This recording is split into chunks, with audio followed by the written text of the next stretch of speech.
What's up, guys? Welcome to episode 2 of season 3 of At the Movies, our independent film season. Uh, how you feeling, Jim? It's been a long time no see, brother. I know. I feel like I haven't seen you in exactly 24 hours. Yeah, it's crazy. The there's people who listen or watch the show might wonder why don't you, if you're together, why don't you record the show when you're together? And the answer to that question is that we don't talk when we're together at all. Mm. So even though I did physically see Jimmy at my house for about 2.5 days, we didn't speak at all. So Not even a single word. no, it's just not how we operate here at LoMo Media. Mm. It makes these discussions all that much more special and valuable. It truly does. It truly does. It makes it just a more memorable and exciting experience, not only for us, but for our listeners as well. Man, I can't believe So we're in season 3 already.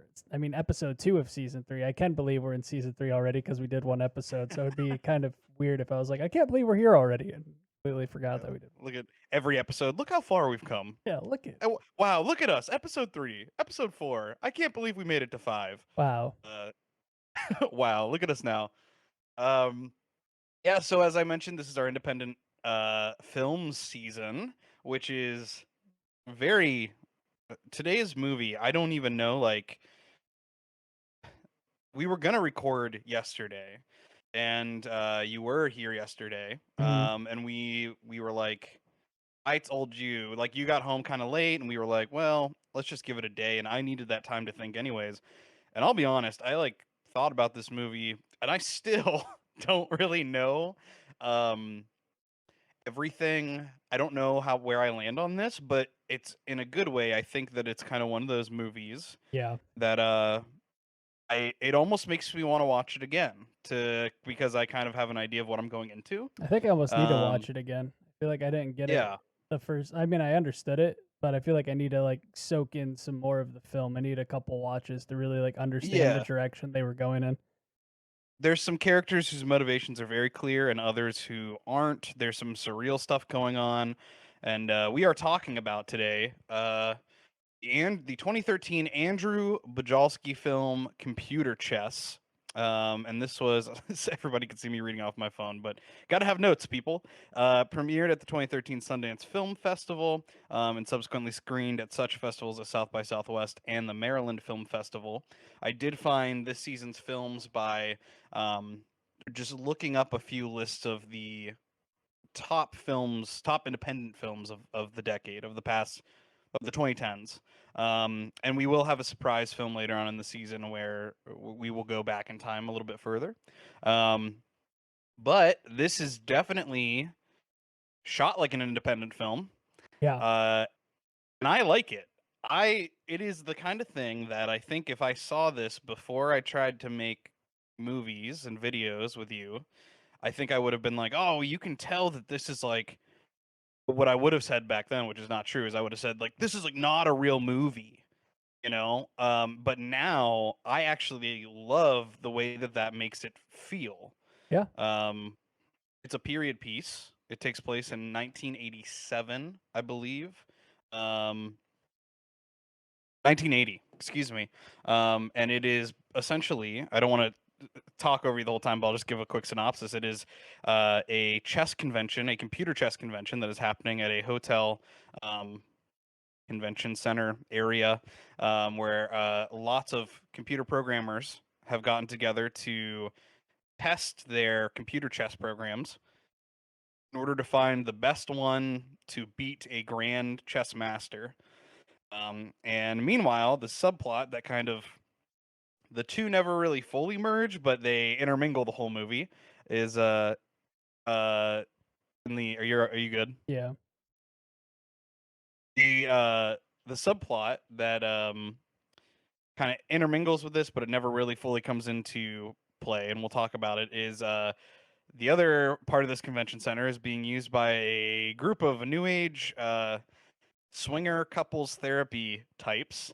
And yeah, I wouldn't say hilarity ensues, but I would say that it leads into some definitely some kind of mixed up situations. That was bad. I should retake that. That was a weird description of this movie. Okay. Are you good? Yeah, I just couldn't tell if Bird was being too loud or not. No, I don't hear anything. It's good. Let's retake it one more time. I don't want to talk too much because I want to get into the movie with you, but I'll just give a quick synopsis. The movie takes place in 1980, and it is about a group of computer programmers who all create these computer chess programs, and they get together to compete to see whose program is most likely to defeat a human grand chess master. And in the meantime, at the other half of this convention, the two plots never like totally smash into each other, but there's definitely some intermingling Yeah, that there's a lot leads of to that some going on for sure. funny and strange dichotomy. It's the other half of the convention center is being used by this group of like new age couples therapy swinger types.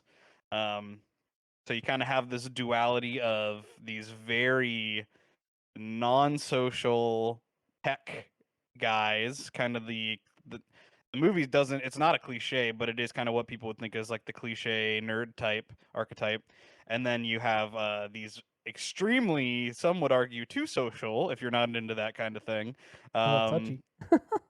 Yeah, I'm not no kink shaming on this podcast, but you have these very touchy feely types, Yeah. humanist types. So I wanted to do something kind of new on the podcast because this is a weird movie. Um, what kind of words would you use to describe this movie? If you could pick like 3 words to describe this, what would you use, do you think? If I could only use 3 words, I hate when it's like my least favorite activity. Stylish, charming at times, but in a weird way. I don't mean like charming like you would think of like kind of like a romance thing, but it was Right. just there's some charming moments to it and interesting. Interesting on multiple levels. It was an interesting story and an interesting choice in some of these we talked about it a lot. Interesting choice on like some of these like camera movements in editing. Yeah. Especially when Michael Papa George, I know that's your favorite character in this whole entire film, is at the front Look, desk. if I pulled one thing away from this movie, I just want to say it's that name your characters memorably, because we saw another film which I'm not going to spoil here because it hasn't been announced yet. We saw a film for after the movies. Mhm. Great film. By all means, I shouldn't say great, but a film that we both very much enjoyed. However, after the movie, no pun intended, we literally could not remember the names of any of the Nope. characters. But whose name did I remember? Michael Papa. Michael Papa George, who is the is the name of this man in computer chess. And I think it was cool too because we talked about it. When you're filming an independent film, like one of the biggest challenges is location. So to make it confined to one hotel that the film probably just rented out, they rented out probably a couple rooms there and one room to film in probably because you don't need more than one room to film. They had the banquet spaces and it was neat to see a film inside the hotel that they're filming and also how these two conventions are kind of working against each other as somebody that comes from the hotel background. This type of thing happens all of the time where like you might have like a super like Christian group that's here, but you also might have like a super like against a religion group and trying to keep them on separate floors and trying to keep them so Right. it's like a nice like almost chess, like you're playing chess with the people that stay in here. And it's cool to see that in film form about how they're kind of trying to share these same banquet rooms and stuff, but it's almost impossible to keep these spiritual people away from these unsocial Right. gentlemen. Yeah, and I would use so like interesting was a word you use. That's definitely a word that I would use, as I know it's like a vague thing, but this movie really is interesting. I would say slow, but I don't want the negative connotation that comes with that. It's kind of a thing where it's at the beginning of the film, like the first third, we were watching it and I was like, "Oh, it's that thing where it's like I was kind of invested, but you when you watch it with somebody else, it's not an action movie, so you're kind of like I hope this person doesn't hate what we're watching, We because we got also another watched it hour." Saturday morning. we watched it on a.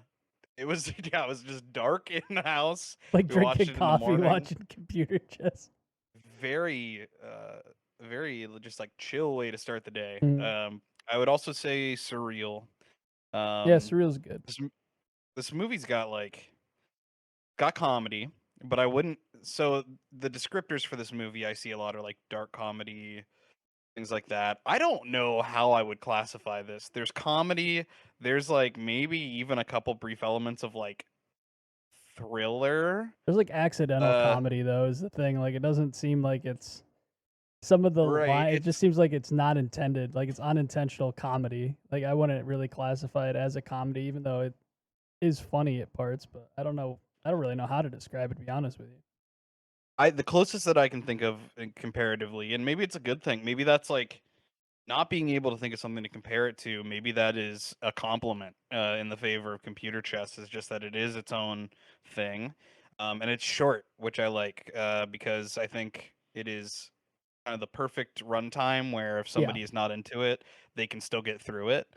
Um, it reminds me of David Lynch, and that's a director that we haven't talked about on the podcast yet. That I have mixed feelings about. I like some of his work very much, and then there's some of his work I hate, and a lot of film people love it. So I would actually be curious to do a season on him. But yeah, it's just it bounces back and forth between realism. You have this documentary aspect. The movie's split between um, like news cameras detailing this computer chess convention, and then the narrative.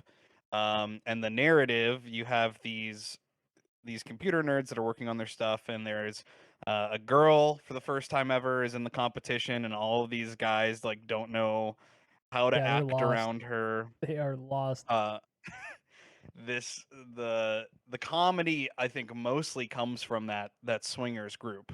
Um, there's there's a very funny scene where Michael Papa George just kind of gets like accosted by them and just is like put through a free therapy session with them, and they're all like tickling him on the ground and like They were like like spanking him though at the end. They yeah. they were spanking Michael Papa George, and you're like, um why are they doing this to Mr. Papa George? you don't know, you just don't know. It's yeah. And so that's that those people are only there, like they don't really have a huge effect on the plot other than just kind of being there as like a buffer to how cold and calculated the computer side of things are. And that's like my biggest pull from this movie is just this split between kind of technology and Yeah. naturalistic things, you Mhm. know? Um, there's a part where at the beginning this kid's got a camera and he's about to shoot the sun, and the guy's like, don't point the camera at the sun, it'll like ruin the camera. Yeah. And then at the end of the movie, there's this big storm, and a window gets left open, and there's leaking, and one of the big computer chess computers, these, in the 80s, it's this giant computer that you see these guys spending so much time working on this hardware. They've put their whole lives into this just for it to be melted down by a little bit of water. And Yeah. this idea that like nature, I think it's, I don't know, I'd be curious to hear your take, but I think it's this idea that like nature is kind of always one step ahead and always wins. Yeah, I um think there's a couple different ways to look at this movie. You have like the science-based, like analytical, life is by numbers, kind of computer programmer. You have the spiritual, like holisticness of this, like spiritual retreat, swingers retreat, whatever you want to call it, and then like right in the middle, they converge in this kind of like nature of healing, almost of like no matter what you're doing, at the end of the day, like nature will overcome, and nature will like destroy or give life to yeah, whatever. So I think it was interesting to see at the end there when when that computer is no more. right. And well, and the other thing that we didn't even talk about, and I didn't really think of, that was the main interpretation I pulled from the movie, but when I did think about it more, there's a not a subplot, it's just a part of the movie where it's like the Pentagon, people from the Pentagon are at the convention, and they are kind of trying to talk some people into using their programming for their own experiment. And there's a guy that did just randomly used some of the computer chess experiment. I'm sorry, used part of the computer chess program for his own experiment, um, Which I where think he is a little asked far the fetched because our government would never interfere and use technology for any single never, reason. So that was a little far never. fetched for the story, but I mean, I'll give it to Hey, him. listen, if there's one thing everybody about this podcast knows, it's that I love our government and I want to be tread on. And this movie took a little bit of a too much of a "don't tread on me" kind of vibe. I'm here to kiss boots, baby. And yeah, I don't know. No, he does this experiment where this is when the movie does take, it's kind of this third act, I think, where it starts to, I'm not gonna say horror, but it is a little bit of like surreal horror or something Definitely where really jarring. I know that I pointed it out when it yeah, started happening. I was like, what the hell is happening? he does this experiment where he asks the AI where its soul is, and it flashes like a image of like an ultrasound on his computer and then shuts down, which is very bizarre. Mm. And then at the end of the film, the big reveal, which I love, the more I think about it, is it's such a tonally jarring ending to this movie, but it's like unforgettable. You have this young programmer who throughout the movie is obsessed with figuring out this program and why it's not working and trying to create the best chess program he can. I mean, like to the point of like not sleeping. Yep. And he goes through all this stuff where there's a swinger couple kind of pulls him in and they're trying to get him to uh presumably he's like a virgin or doesn't have a lot of experience with women, and he's very uncomfortable and leaves. And at one point he has a moment with the girl who's at the competition that year, and he talks to her about, they do an experiment where she, instead of doing the moves that she's supposed to do, she plays against the program the way she wants to, and it kind of changes the experiment. And so this kid's kind of on another level. And at the end of the film, she talks to him about how she can't stop thinking about what he said to her and how she was looking at people in the convention center. And I love this like part in this dialogue, this scene. She says like they were moving like chess pieces. There was like the king and there was the queen defending him. It was like the guy and his wife, the chess master and his wife, and then you have these guys that are moving diagonally across the room. And at the end of the movie, after all this talk about AI and stuff, this kid hires a lady of the night, a sex worker, to come to the to his hotel room with him, and she removes a piece of her head. Yep. It's like it's just out of nowhere. She pulls a, she kind of, you think she's maybe like, running her hand through her hair or something. She like pulls a piece of her head off, and you see like computer pieces and stuff inside of her head. Um, it's kind of like this kid figured out what nobody else did or could, which is that like uh everything they're working on has already been done. Yep. Somebody, presumably the government, or who knows, honestly. It's never really answered, but somebody out there, human or otherwise, whatever you want to think, has this technology exists and it is already all around us. Yeah, I think And another it's scene that was like really jarring that we didn't touch on yet was when Michael Papa George leaves the convention and he goes to his mom's house and it switches from black and white to color while he's talking to his mom. And then for the next couple minutes, it's like this weird, like editing and cuts where it's like he's everywhere and nowhere all at once. And at first, I didn't really like it. When I was watching, I was like, "This is I don't like this." And then the more I sat on, I was like, "That's actually a pretty cool editing technique of just like making you feel like he's there, but he's not, and it's like everywhere." It was kind of interesting to think about. I remember you saying that you didn't like it, and I couldn't tell whether it was from a filmmaking standpoint or if it was because it was very like anxiety inducing, because it was Mm, like it was pretty effective in terms of Michael Papa George is, first of all, this is when I say, and this could be again a symptom of me having to watch the movie again. his character motivations are the only motivations that I was like not sure about leaving the movie. All I know is that his plot, his journey is kind of that he keeps trying to get a room at this hotel where this convention's happening. He finally does. Goes to this after hours thing where a lot of the nerds get together and they drink and do drugs and stuff.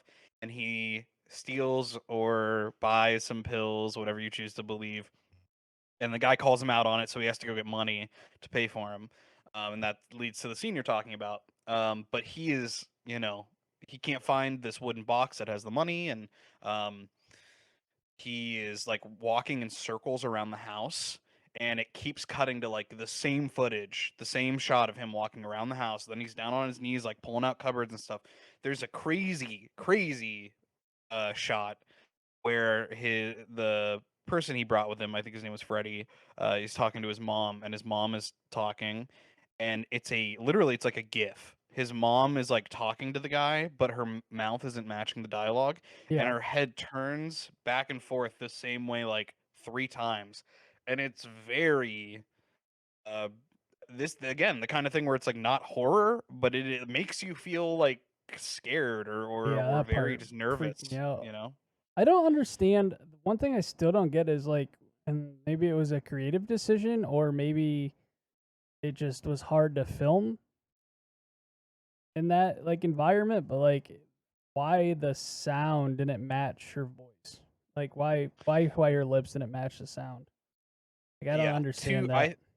I think there's two possibilities. I think it was either a conscious decision based on how jarring the visual style was, which is possible, or I think more possibly they had this non-actor older woman who maybe didn't get her lines totally or didn't the inflection wasn't right, and they had somebody come back in and do ADR over top of it.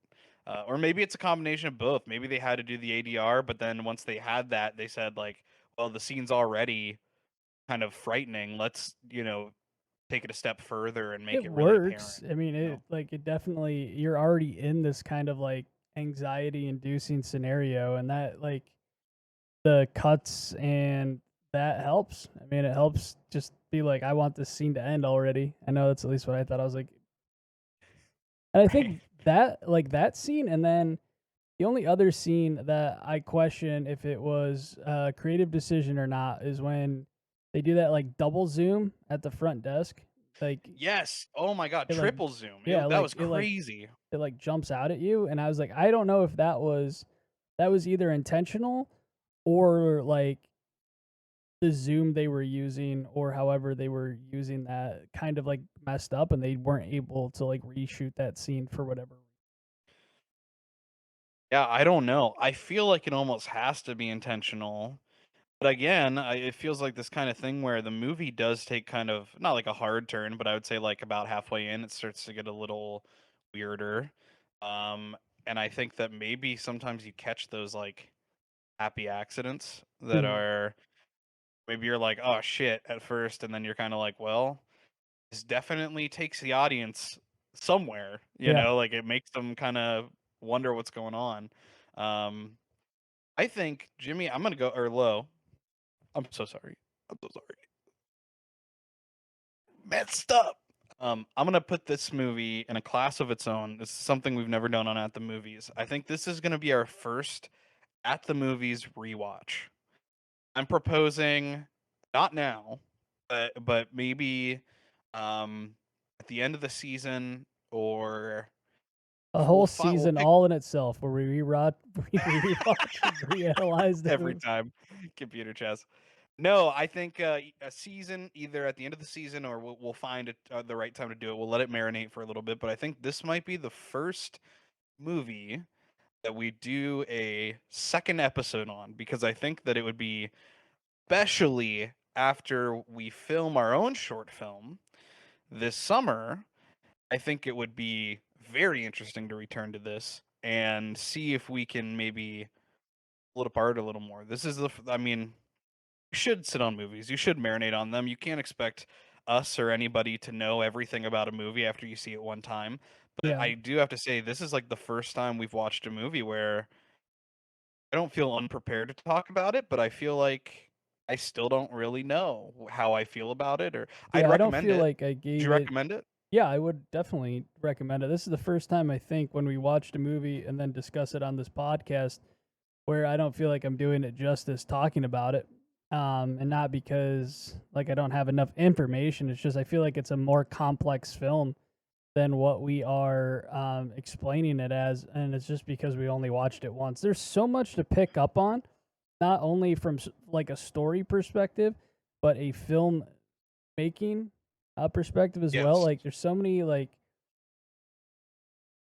times where it makes you question like was we talked about it, was it a creative decision or was it an accident, or like what was it? And I think if you watch it again you can kind of like narrow it down like, oh no, they did that on purpose because of this, or you can go nope, that was probably an accident. But I don't know.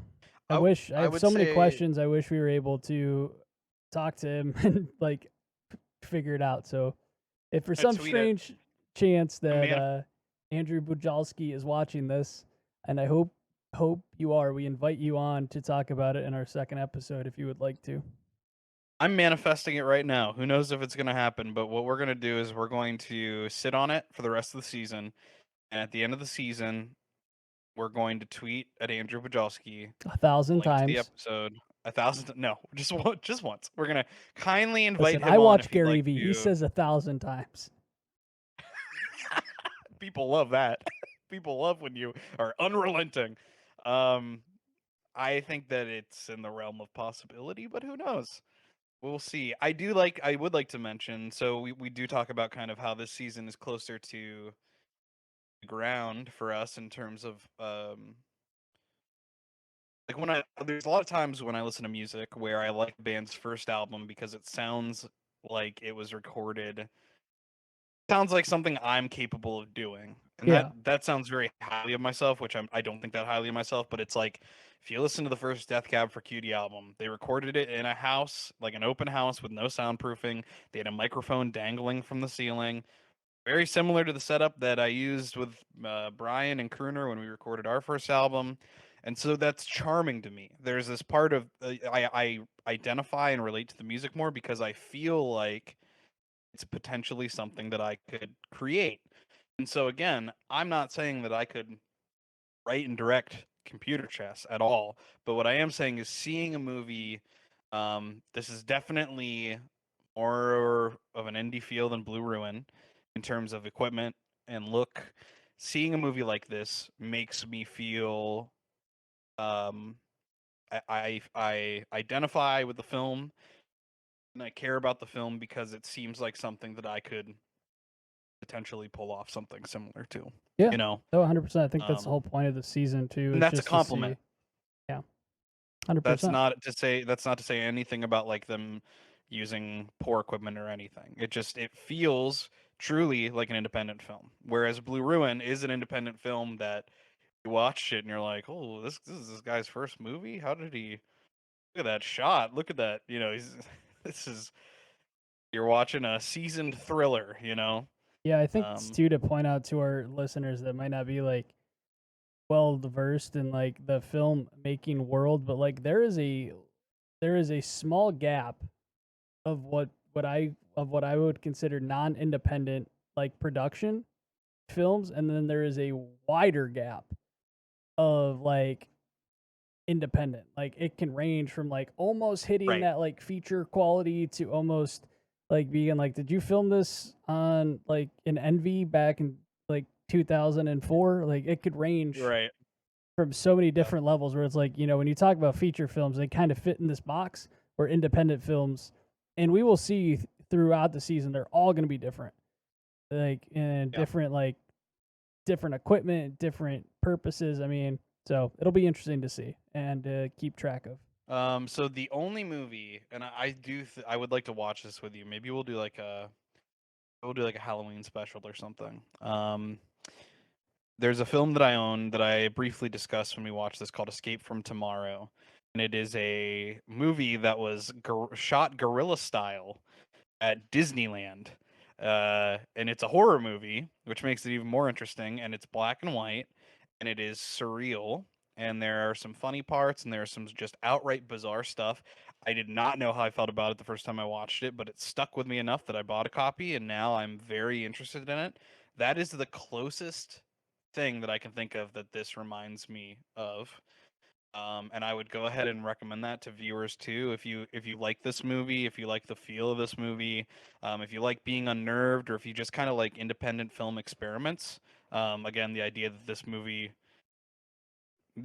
doesn't take it quite as far, but the idea that this Escape from Tomorrow is filmed covertly in a place where you are not supposed to film is just truly a filmmaking feat. So with that So film, I'd recommend that. it's either I've seen it with you all already, or you've been trying to get me to watch it for the last 4 years. I can't figure out which one it I is. think I've been trying. I think I've been trying to get everybody around me to watch it for the past 4 years to an annoying halt. I'm like, guys, this movie was filmed at Disneyland. They're like, what the fuck? Um, so maybe we'll do a comparison episode or something as a Halloween thing, or who knows. I think it'd be perfect to do around Halloween because I'm going to Disney in October. So Yeah. uh, put it in the books. We'll do a special Fun fact, episode. everybody, in October, Aaron will be doing the podcast live from Disney. Yeah, they love that. They love filming and recording at Disney World, um, and I love doing it on my vacation. Hey, this is like a vacation, dude. Oh. All right. Well, we did our best to talk about computer chess. This is a hard one. This is a tough one, folks, Yep. and I hope that. But it's been fun to talk about. So interesting to talk about. I hope people do check out the movie. We would both recommend it, even though it is a trip. And I hope you guys chew on it for a little bit, the way we are. And we actually, I don't know about you, but I actually look forward to returning to this in a few months. So I'm very Maybe we'll interested. even do a live podcast for this fun. Who knows? We've been saying we're gonna do some live podcasts for about whatever this As first long, podcast. Yeah, as long as this podcast has been a long week, yeah, been around, we've been talking about doing a live podcast. So one of these days, you will see a live podcast. I'd like to do it. We'll make it happen. Who knows if it'll be that episode, but if that is something you're interested in, please let us know. Um, just a couple of quick plugs. Thank you for listening to At the Movies. We are going to be watching. Let's announce the next movie first, actually, before we do our plugs. I'm very excited about this one. And then after this one is one that Jimmy picked, and I'm very excited about that as well. But next week, we are going to be watching a documentary, Room 237, a documentary about all of the conspiracy theories associated with The Shining, all the way from Kubrick based it on the Holocaust or the genocide of the Native Americans to clues that Kubrick faked the moon landing in the movie. It covers That's an all this. interesting one. If you want to go down a rabbit hole, the one Yeah. that Kubrick directed the moon landing, I didn't realize that was a thing for the longest time, and I was like watching some videos, and I was like, Yeah, Kubrick faked the moon landing. I love stuff like this. This reminds me of so I should say I watched this, or I tried to watch this once in college, and I hated it. And the reason that I hated it was because I didn't understand that the point of the movie um was to not to say that any of these things are true. It was just to like say, here's all there is, and you can pick and choose what you think makes sense or not.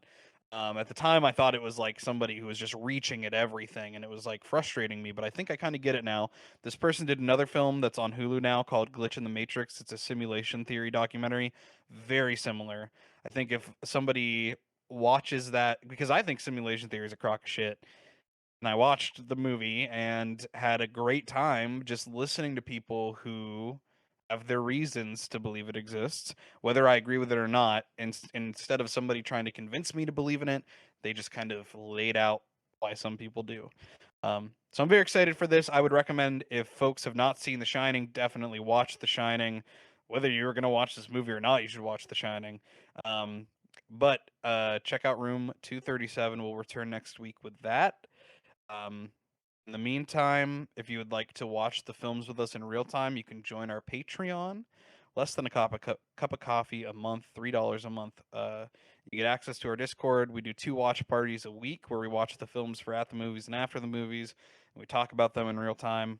So you can discuss those with us if you'd like to, along with other benefits.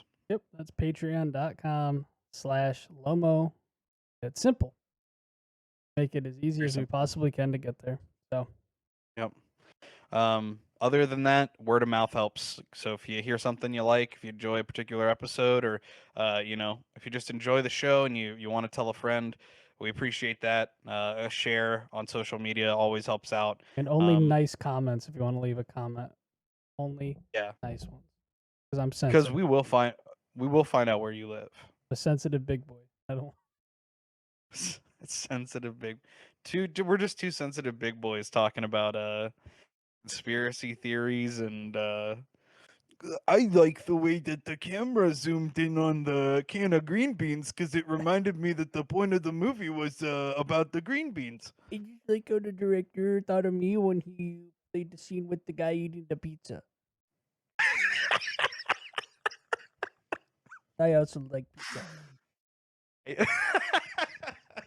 All Ladies right, and guys, thank gentlemen, you so that's it. much. Have a great one. We will see you on Thursday for the Tomorrow War after the movies. Until then, take her easy.